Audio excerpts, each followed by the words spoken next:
magandang araw po sa inyo. Andito ulit tayo sa Metrogate Silang Cavite. Okay, mayroon po tayong binibenta rito. Pupuntahan natin at ipapakita natin sa inyo ang napakagandang corner lot dito sa Metrogate Silang Cavite.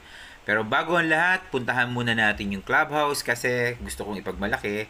Eto, ayan po siya. Napakaganda po siyang clubhouse. At the same time, meron po siyang driving range ng golf. Pwede tayong mag-aral dito ng ating pag-golf. Dito kayo mag-i-start. Napakaganda ng area. Okay, ayan po. Makikita nyo po, ang dami niyang slot, no? Ayan po, ayan siya. Okay. So, tara, puntahan na natin yung lote.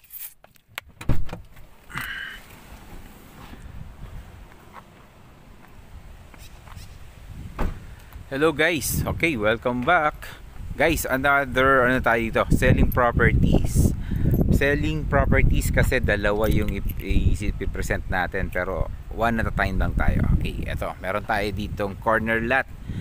Nandito po tayo sa Metrogate Silang, di ba? So, kanina pumasok tayo, pinakita ko po yung pagpasok. Pero malapit lang po ito sa guardhouse kasi walking distance actually, walking distance. After nung tulay dyan, may tulay Pagka liwa mo dito, ayan, pasok ka doon, diretso doon. Dito ka lalabas, ayan siya. Tapos, eto po yung lote, ayan ganda, grabe. Corner lot guys. Wala kang makikitang ganitong kaganda. Dahil sobrang, eto na yung pinakamaganda. Actually, ito yung nakikita kong maganda rito Kita mo kung ito yung bahay mo guys, eto so kitang-kita mo rito lahat wow. Pag wala pang bahay pero pag may bahay na yan, syempre hindi mo na makikita yung nado sa kabilang kalye. Anyway, 241 square meters.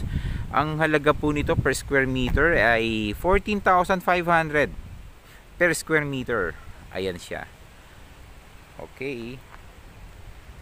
Tapos ang halaga po niyan, total contract price ay 3,494,500. 3,494,500 pesos. Ayan siya.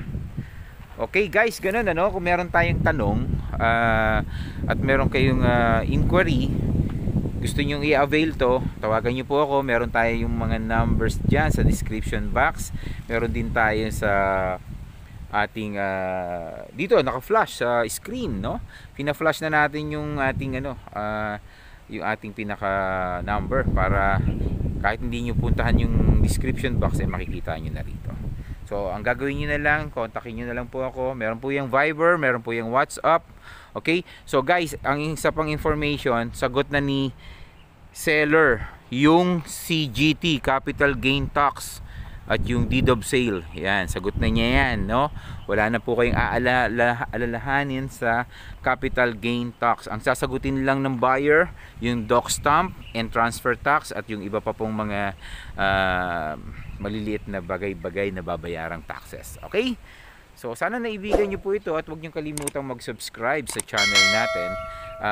I-click nyo na rin yung notification bell para mano-notify pa po kayo sa mga bago pa nating ganitong klase na video na ipapakita.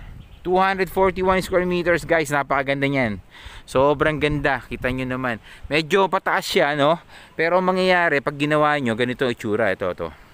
Medyo huhukayin ng konting ganon. Pwedeng ito yung entrance nyo Pwedeng ito rin yung entrance nyo kasi corner lot, bahala na kayo kung anong entrance ang gagawin nyo dyan. Dalawa entrance niyan. Okay. So sana naibigan nyo po. Marami pong salamat. Hanggang sa muli po.